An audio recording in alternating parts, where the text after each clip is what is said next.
Work is changing. The question is, are you? Welcome to 99 Problems But Work Ain't One, the new podcast series from How Now that will help you prepare for the fast-changing world of work. I'm your host, Nelson Sivalingam, and I'll be talking to disruptive startups, contrarian thinkers, global leaders, and real game changers, and asking them the burning questions about the challenges we face at work. From scaling cultures and adopting technology to improving well-being and building fast-learning organizations that are prepared for the future of work, we get the insights, tactics, and actionable nuggets of knowledge to put to work. It goes without saying that customer success has changed since the pandemic, but the better questions are, how has it evolved? What can leaders do more effectively in response? And how can we learn socially from our CS colleagues and other departments in the world of hybrid work? Angela Guedes, Head of Customer Success at Belvo, joined us on this week's episode to answer these questions and plenty more. We talked about a transition from a similar role at Typeform where she spent 7 years, the best starting point for building a CS function at a young company, the importance of recognizing internal customer needs, the optimal onboarding journey, and whether there's pressure to know all the answers when you're leading a team. And we covered all of this in an action-packed 30 minutes. So let's get into this brilliant conversation. Angela, welcome to the show. Thank you. It's a pleasure to be here. Thank you for having me. And, we were just saying before we kind of hit record that the last time the team spoke to you and they interviewed you for our blog, it was, I think, over a year ago. And a lot's happened in the world since we last spoke. So my first question for you is, how has customer success changed and been affected by the pandemic? Yeah, so I think, it's my experience now, it became less formal and more human. We start seeing everyone's houses, kids in the background in customer calls. So that's one aspect that I actually enjoy nowadays. Is someone going to the studio, to the office, and having a very formal a meeting. That's definitely needed in the customer success to be that human touch. So I feel that's changed definitely, and added more empathy as well, between CSMs and customer. It's a human-to-human relationship. There's no the vendor-client kind of situation. And did you find the kind of CSMs you work with or your team needed extra, support or coaching to be able to navigate customers in this new environment? Like you said, like being more empathetic or being able to deal with being more human, or there are now variables that are stopping you from delivering what would have otherwise been easy to deliver, say from a product perspective, etc. And do you find there are areas that you needed to support your CSMs on more? Definitely on their own perception how to approach a call. Again, you might have not perfect setup at home, right? Some people might have to take calls from their bedroom, the share apartment, or in my case, if I have my kids around. So being uncomfortable with that less business-like scenario is definitely something I had to learn, and I was supporting my team as well, not to understand to feel comfortable in that new environment. You might have noise in the background, not the right setup. So that's definitely something that was awkward, and kind of took the time to accept that. Yeah, this is a new reality. We have to work with it. Let's focus on the content and not so much on the setup you have in the background. And obviously, since we last spoke, not only has there been a pandemic, you've obviously had a child, gone on mat leave, and you've also joined a new organization, right? So you've come back off maternity leave and you've joined as a head of customer success at a new organization. So what I wanted to kind of dive into was, what's it like when you join new and you're building a CS function for the first time within this organization, right? So my first question is, where do you start? Right. Well, what's the first? What do you prioritize? What's the first thing you try to do when you're building out a CS function? My approach was listening a lot. I wrote about a LinkedIn post recently. In my first week, literally my first week at Belvo, my manager and I think we had 3 or 4 meetings. He was doing all the talk. I was absorbing like a sponge, trying to learn as much as I could about the business, the customers, how teams operate. And that's crucial, no? In my case, I was joining a new industry, a new market, working in LATAM. So I had to adapt a lot in terms of skills and knowledge that I had to acquire. And what's the point of pretending that you know it all? No, I'll come to make changes. No, I have to learn first and listen. And so I talk with the CS team, of course. I talk with sales executives. I talk with peers. There's something good that Belvo does from day one is have random coffee roulettes. Obviously, of course, right. But I was trying to know. I was joining as many as I could to ask those questions. So, what are challenges? Or how are things going? What the customers want? So, absorbing. For me, that's the first. It will take a while to get over that first step. And you having, I'm sure in your time, especially previously at Typeform, you've probably onboarded a bunch of new starters, and obviously recently you've been onboarded yourself. What are your thoughts on what an optimal onboarding journey should look like for a new starter, right? Because sometimes, some companies are guilty of throwing everything to you in like the kind of first week. And the truth is, we're not going to remember most of this stuff. So what do you think is kind of the traits of an optimal onboarding experience for a new starter? Yeah, so for me, what I learned helps me to get up to speed is to know upfront what's expected. So how much, mostly in the leadership role, right?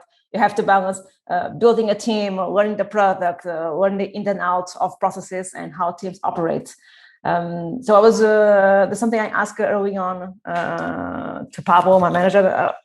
What I need to focus on from your perspective, what to expect, not to focus, I knew, but what to expect of me in 30 days, 60 days, and start putting a plan together, how to acquire that information and balancing, right? As again, product knowledge, customers, internal teams. I've been in onboardings they are too hands off in the sense that, hey, this is no page, good luck, and it's overwhelming, right?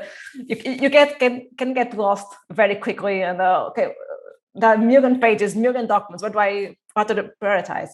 And what I enjoyed about is they have the right mix of, yes, there is the Notion page documentation, but they proactively with set up meetings with each team. So in the first 2 weeks, I met with all product managers. I met with people team, with all departments. So I got a chance to have an intro, not only meeting the person that leads that team. That's always nice. I put a face, but learning in half an hour, 45 minutes, the main topics that affect the team, and that helps again with learning knowledge. But at the same time, not feeling overwhelmed, like that's it, figure it out on your own and good luck.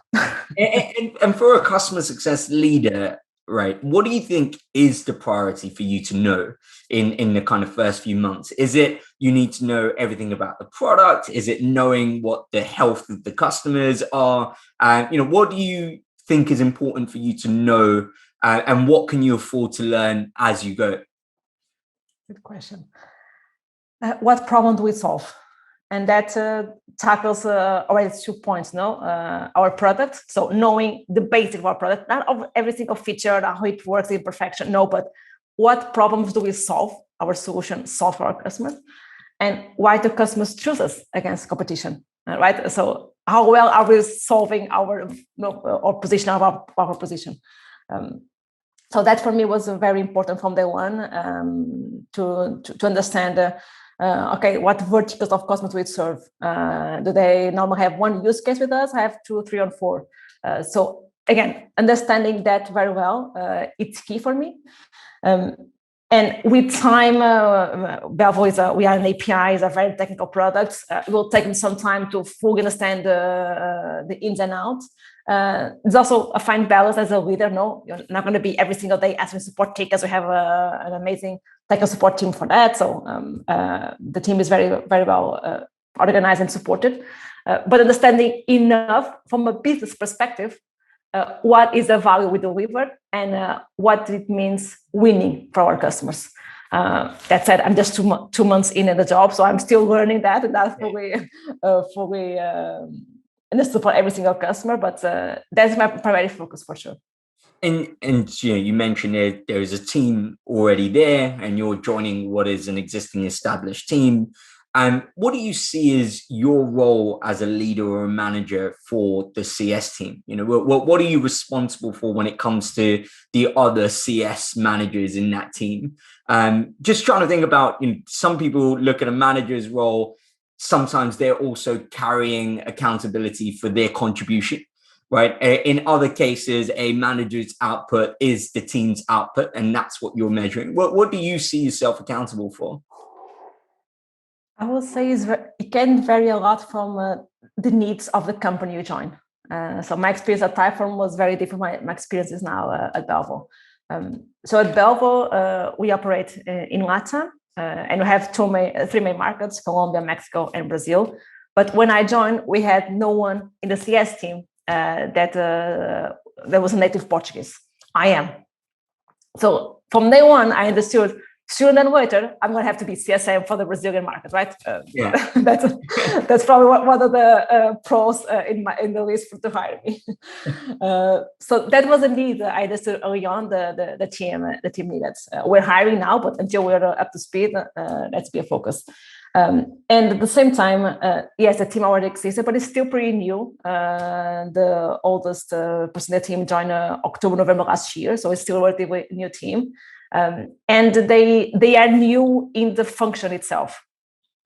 So it was also, I understood by talking to my manager, but with my team director as well, they were expecting a mentor, a coach, someone that will help them understand the ins and outs and grow and scale as a professional. So that's my priority. It's supporting the customers when they don't have a CSM that speaks the language. And support my team in helping them go from a more junior or from more the support side of CS department to help them transport to a more proactive through CSM that has value, that it was consultative approach. But again, that's the reality I came in at Belvo. If I would have joined a more mature organization, probably the needs will be different. So I think you need to adapt as a leader. Right. And both at Typeform and I guess it's maybe early at Bravo, but how do you figure out what areas that your team needs support in? Right. How are you identifying? Because not everyone needs the same level of support and they don't need coaching in the same areas. So how do you figure that out? So one is, I like to start, one of the first one-on-ones I have with my team is asking their career aspirations. In today's world, we don't spend in the company for 10, 20 years. I say 7 times, probably that's normal in today's world. So we're acquiring experience and we're learning as professionals and add value as it goes. So I'm honest in the sense that probably in 2-3 years I might leave Belvo. What do you want as a professional? You want to be a man? You want to be a strong IC, individual contributor, sorry. So starting that, and once you have, I think it's very powerful to have your manager starting the relationship, focusing on you and not focusing on the business, on what the manager needs, right? So naturally the team will open up, say, oh, I want to be this, or I want to improve in this area or that area. I was also very fortunate at Belvo. The team embraced me very well. They were very open. I want to learn so much from you. I was looking for someone to help us acquire the skills. I think it's a similar customer. Don't just ask. I think if you ask, you'll get a lot of insights. And then if the team is a bit more mature, look at metrics. So if you have a support team, first reply time, how they answer tickets, do they just answer to the question the customer asked, or they can anticipate future ones, and try to solve in one touch. The metrics also tell you more on the hard skill, let's say, how to approach, but that's a balance, between the two. Do you find there's a pressure, Angela, in terms of having to know all of the answers? Just listening to what you said there, people are coming to you saying, I've got so much I want to learn from you. I want to know X, Y, Z. And I remember in the kind of early days of kind of starting a company, I felt a pressure where I felt like I needed to know all of the answers. Right. I was like, surely that's my job. I need to be able to answer all of these questions. And then, over time, you kind of realize maybe I don't need to know all of the answers. But I just want to know, do you feel the pressure of having to know, because essentially they see you as the source of all learning when it comes to see customer success?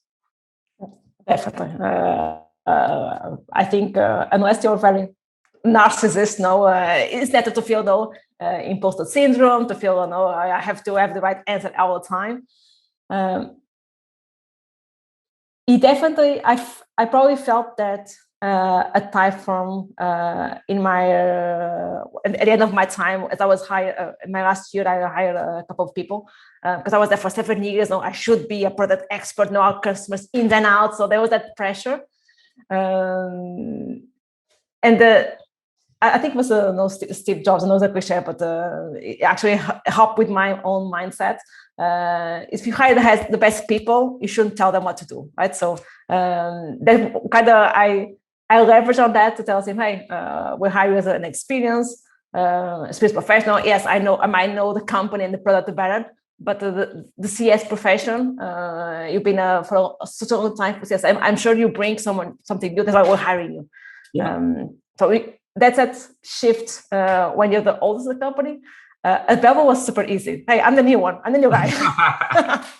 No, you want experts. I've been here longer than I am, so I'm here to learn. I will ask questions. So taking more a coach approach. So asking questions to help them find the answer by themselves.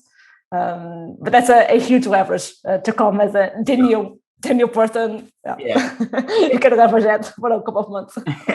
And to go back, like you said, at Typeform, you were there for 7 years, right? I mean, I imagine you learned a ton of stuff and you grew a lot in those 7 years. What are some of the ways or your approaches to learning and becoming better at your role, right? When you look back at those 7 years, what are the things that in hindsight you can see they were really important for my growth, right? I doing this or speaking to these people. What was your approach to growing in your own career and profession? One that sums it all is, it's a cliche, but it's very true. Loving what you do. I love the company. I love the product, and I loved what I did. I started support. The first time in support was at Typeform.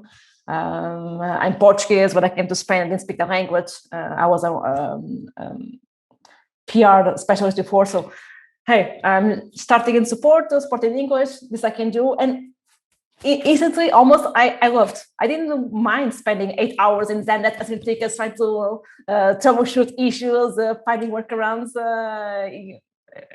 7 years, I was speaking with a smile on my face.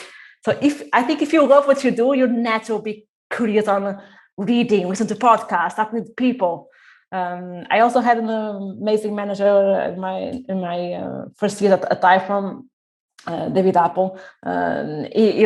He still is a natural network. So I asking him. So for example, the first time we built a customer voice at Typeform. Hey, do you know someone? You're super connected. Do you know someone in Intercom, other companies that have this program? Oh yes, can I jump on a call? I want to ask questions. So again, if something you love doing and you don't see as I have to go to work on Mondays. If you enjoy what you do, I think naturally you will. Speak with people, read. For me, it's a tool. It's speak with professionals. I'm active on LinkedIn. Yes, of course, to build my personal brand, but mostly to learn. Hey, can you jump on a call? I want to learn what you did at your company. And then listen to podcasts, webinars, joining and learning from others. And they're talking about kind of learning from each other. I feel like the kind of working remotely, this is probably the area that many organizations weren't well prepared for, because when you're in the physical office, there is a lot of learning from each other that might not be deliberate or intentional, right? Like I can quickly swivel on my chair, tap your shoulder, ask a question, or overhear calls and hear that you've said something really good that I can use on my call. And now you're working from home. None of that exists. And many companies weren't set up to kind of enable that same knowledge sharing. What are your thoughts on how you're going to tackle that now, right? Or maybe what has Bravo already done, or looking at your kind of CSM team now, what's going to be your approach, I guess, to that knowledge sharing and making sure people are learning from each other? Yeah. So something we did very early after I joined Belvo was having this CS learning sessions. Basically, again, for my own benefit, because I love to read articles and listen to podcasts. We select one article in a podcast that everyone in the team reads or listens to. And then on Fridays, we discuss, okay, main learnings, what can we apply at Belvo? Just sharing, open discussion. I found it very rewarding to have the entire team on that 30 minutes a week.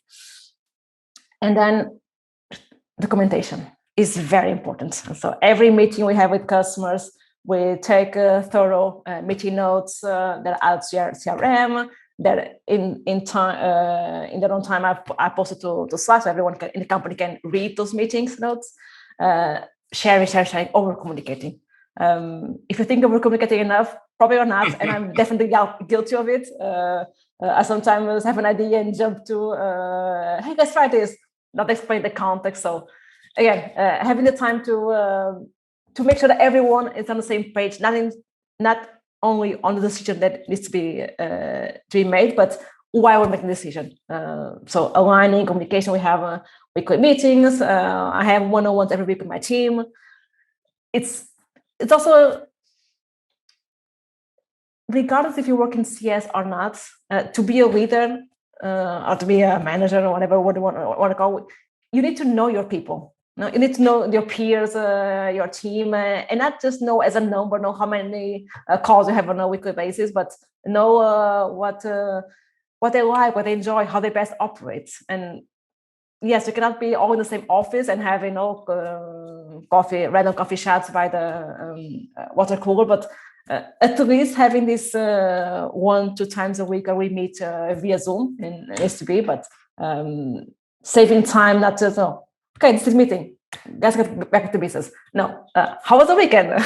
How are the kids? I didn't sleep well. So saving time for a bit small talk in every meeting. Yeah, it goes back to, I guess, what you said at the beginning. It is that more human element, right? And it just does, it's not just for customers, it's also for the people who work with, being a bit more human. And before I go on to the quick fire questions, Angela, one of the things I want to talk about is kind of extending this idea of learning from each other and knowledge sharing, is the idea of, I guess, eliminating silos between different teams.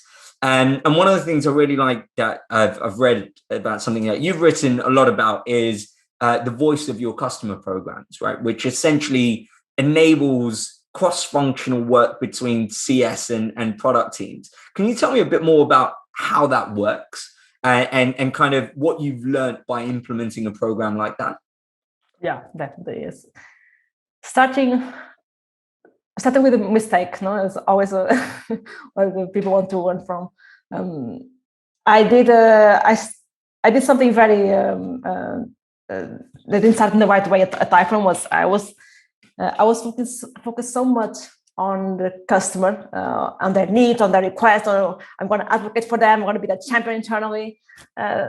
That in the beginning, the very, very beginning, I forgot that the product team is also my customer, an internal one, but it's also my customer. So it took me a while to say, I need to understand what metrics they care about, how they prioritize the roadmap. What's the best way to serve that information? Is a deck, is a spreadsheet they can play and create pivot tables. So that was a hard one lesson, is having the mindset early on that you have two customers, the end user of the products and your product team. Even marketing, marketing uses a lot of customer feedback to improve SEO, to create case studies, blog posts. So understand the needs of your internal teams as well. So when you're not going to change the customer feedback, but the way you present it, you actually be serving your customers in a better way. If you present it in a way that other teams are eager to read that information. Understand the metrics, how to prioritize the roadmap is to reach how many customers a new feature can be used for.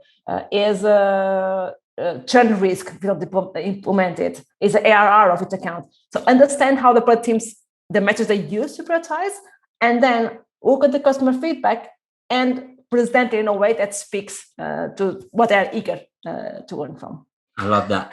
We're going to go to our quickfire round, Angela. I'm going to fire some questions at you, and you can give me a relatively short or quick answer. Are you ready? Yeah, go for it. All right, let's go for this. What's the most important skill you think someone needs to work in customer success today? Enjoy it. Need to love it. Yeah, need to love to speak with people. Yes, you can apply that for everything, right? You love that job.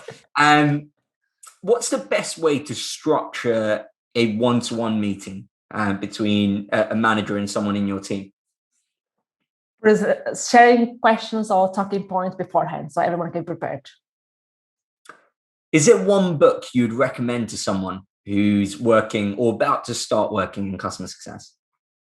Yeah, I'm not sure if it's the best one, but stuck with me during 7 years. Don't Give It Happiness by Zappos former founder. And why? Why was that book important to you? He talks about a founder passion about delivering great experiences. It's all about in support. You have to first reply time to resolution. No, if you need to spend 1 hour with the customer, spend 1 hour with the customer.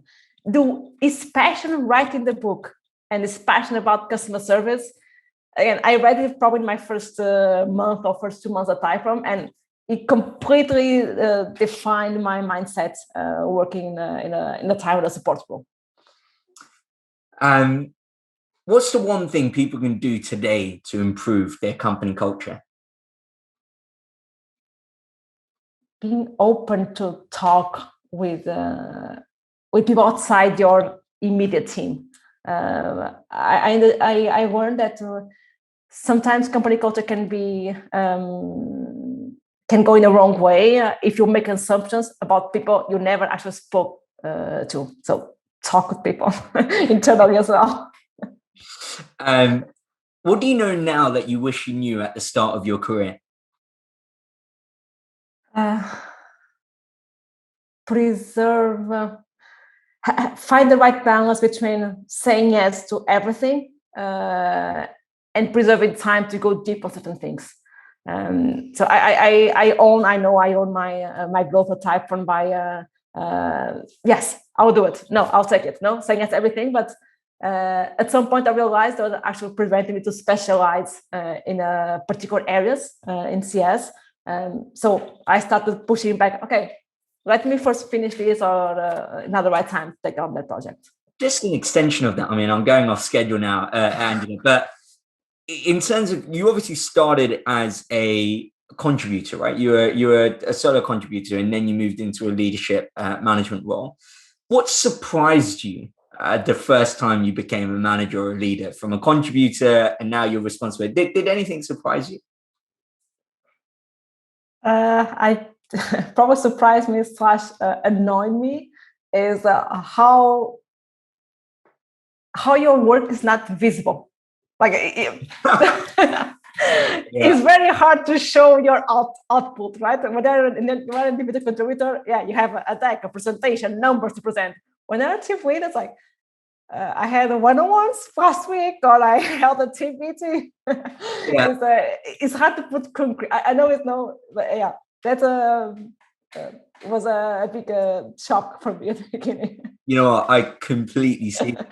I remember reading somewhere where, almost the kind of sign of a good leader is everyone in the team is done what they're supposed to, and they don't think you had any part to play in it, right? and they're like, I don't know what he or she contributed, but we managed to do this ourselves. Probably the best sign of a leader, and that's the kind of job it is, right? Is to make sure you get the output. No, I completely see that. And last two, what's your best productivity hack? Planning, blocking my calendar. So my calendar is my to-do list. I've tried different systems, project management, to-do list. If it's not on my calendar and I actually block time, I'm busy, no one can book a meeting. It's because every day it's a fire to put out. Every day there's things on the requests that come in. So I start my day without opening Slack, without opening email as much as I can. So I can start the day, look at my calendar, I have to do this. Do it, and then, okay, let's hell break loose. And do you have an approach to kind of prioritizing tasks? Because I'm sure, like you said, you're probably getting fires left, right, and center. So what's your approach to prioritizing tasks? So I have, of course, we're working on OKRs, as most teams in different form or shape have their quarterly goals. So knowing what I have to accomplish the quarter, I proactively reserve time in my calendar to those tasks. And I always save 2-3 hours a day for ad hoc imprompts. If it's a customer calling to join, if it's a team needs a quick sync. So that's there's the free time. The free time in my calendar is not that I'm free, but I don't have anything that is super important to today that I have to tackle. So the team knows they can just go in and book time.